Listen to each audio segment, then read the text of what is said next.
For a long time after the great Wayne Gretzky scored his 894th goal, experts and fans alike believe such a record was completely unattainable, due to the incredible combination of games played and goal-scoring production required to even sniff the record. Especially considering the NHL was entering a period in the early 2000s where goal scoring took a very hard dip, the record was believed to be set in stone. But then on comes a young Russian kid who puts up a mind-boggling 52 goals in his rookie season, and people start to wonder if such a record is that out of reach. It's only one season. Let's see him repeat that success again, they said. And so he did. And then again. And again. And again. Nothing was stopping this kid, now turned adult, from tearing up the league. Even in a lockout-shortened 2012-13 season, he still registered over 30 goals.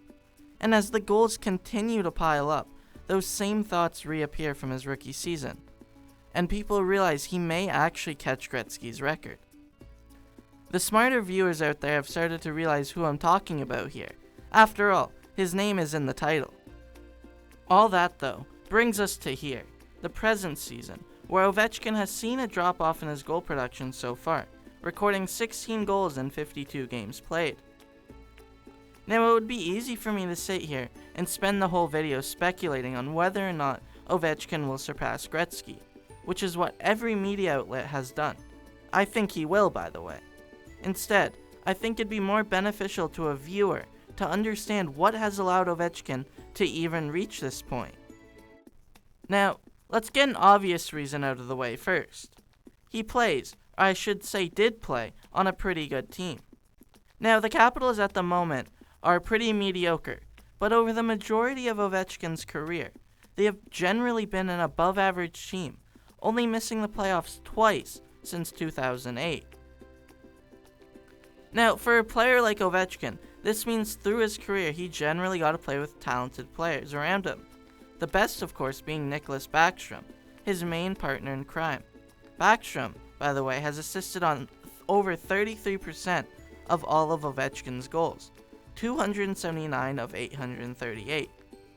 Above-average teams also generally have a higher power play conversion rate, and this helped Ovechkin immensely, as he has recorded 306 power play goals in his career, which equates to about 36% of his career goals.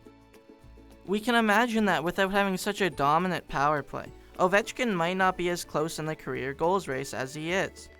Now, I know what people are going to say, but Ovi carried the power play. Yeah, he did. I won't deny that he didn't. But with the Capitals ranking second in goals per game in the 2010s, I think putting him on a different team, like the Sabres, who ranked 24th, would yield dramatically different results for Ovechkin's power play goal production. Another big help for Ovechkin was the era of hockey he played in. I mentioned in the intro that goal scoring took a dip going into the 2000s, but in Ovechkin's rookie season there was an unprecedented 0.5 goals per game jump across the entire league. The rate of goal scoring did drop a bit the next season, but ever since then, we've seen the goals per game rise slowly. Now, to understand how this affects Ovechkin, we need to understand what causes this statistic to fluctuate. The goals per game statistic is pretty much a tug-of-war match between the goalies and the players. And as the years go on, we can see how advancements made in both aspects of hockey have affected the goals per game stat. The late 90s and early 2000s saw a majority of NHL goalies adopt a hybrid goaltending style, which was superior to the formerly used butterfly style. And during that time, we can observe that the goals per game dropped. Then, over the 2010s and up to today, NHL shooting has almost become a science, and with the amount of information becoming available to players on how and where to shoot on different goalies, we've seen a rise in goals per game. Now, it's pretty clear how this change to the league has assisted Ovechkin. The information and amount of analysis he has on his goalies is an unprecedented amount compared to past generations. The era that Ovechkin has played in has most definitely impacted his production in a very positive way. Now, I've sort of buried the most obvious reason as to why he has been able to get to this point in his career, and I did that because it is by far the most important part. Ovechkin has been one of the most durable and physical players of this era. Despite being the greatest goal scorer of this generation, Ovechkin still likes to get physical with his opponents and have his presence felt. Ovechkin's height and weight has played a massive role in his battle to stay healthy and throw hits. Standing at 6'3" and just under 240 pounds, Ovechkin is able to hold his own and then some in most physical battles.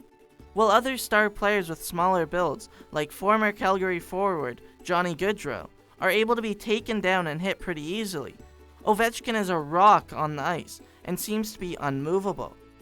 I think there's also an understandable fear of Ovechkin from his opponent's perspective, and the few who dare challenge him end up regretting it quite heavily. Just ask poor Andrei Svechnikov. Svechnikov's ready to fight with him. Here we go. Ovechkin and Svechnikov trading right hands. Oh, the kid's knocked out. You gotta get help. As I mentioned earlier, Ovi is still throwing his weight around with hits, but I think we should talk about just how much he is actually throwing these hits. Let's look at where he ranks on the hit leaderboards every season since 08-09. This season he's 96th. Last season he was 40th. 21-22 he was 69th. 2021 he was 82nd. 19-20 he was 18th. 18-19 he was 17th. 17-18 he was 77th. 16-17 he was 20th. 15-16 he was 17th again. 14-15 he was 11th. 13-14 he was 32nd. 12-13 he was 32nd again. 11-12 he was 21st. 10-12 he was 10th. 09-10 he was 28th. And 08-09 he was 9th. For a guy who during a majority of those years was potting 40 to 50 goals, this is mind-boggling. Every season he ranked in the top 100, and 9 of those seasons he was in the top 30. He would score a hat-trick and then crush you into the boards for staring at him for too long. His sheer level of goal scoring plus physicality has never been seen in this generation. To show you what I mean, let's look at the hits leaderboard in the 18-19 season for a second. Ovechkin ranked 17th, as I mentioned earlier. He also had 51 goals. If we want to find someone on this list who is even within 20 goals of him, we have to scroll all the way down to 117th, where we see Brendan Gallagher. Simply put, nobody in this generation is doing what Ovechkin is doing. His physicality and goal scoring play off each other very well, because if he lays you out earlier in the game, as a player you're less likely to defend him well the next time he comes rushing down the ice, as to not poke the bear. His physicality has also assisted him in staying healthy for all his career, as to call back to what I said just a minute ago, the more physical you make yourself out to be, the more respect and room your opponents give you on the ice. Being given more space allows Ovechkin to easily avoid injury and keep adding to his goal tally. To better grasp his durability though, let's create a stat to quantify it. Games played per possible game. Basically just dividing his total number of games played by the maximum amount Ovechkin could have played in. As of this recording, Ovechkin has played in 1,399 NHL games, and during that time the Capitals have played 1,458 games. Over a 19-year NHL career, Ovechkin has played in 96% of all possible games, missing an average of only 3 games per season. It's hard to fathom just how impressive that level of consistency is. So let's compare him to the guy that he's always been compared to, Sidney Crosby. Over his career, Crosby has played in 1,244 games, out of a possible 1,457 games. That equates to him playing in 85% of his possible games, an average of 11 games a year missed. Now, some may think that using Crosby here is a bad example for comparison, but most great players in this era deal with 1 or 2 big injuries in their career, and Crosby has been through that as well. All this to say, Ovechkin's durability, physicality, and goal production have all played major parts in him getting to this point in his career. His durability isn't by any means the greatest we've ever seen, but for a guy who goes out every night with a target on his back, and makes his physical presence known, it's completely unprecedented. Ovechkin has been a staple in the NHL since his entrance in 2005, but he is nearing the end of his career. His accomplishments, though, have had a major impact on the league and won't soon be, if ever, forgotten.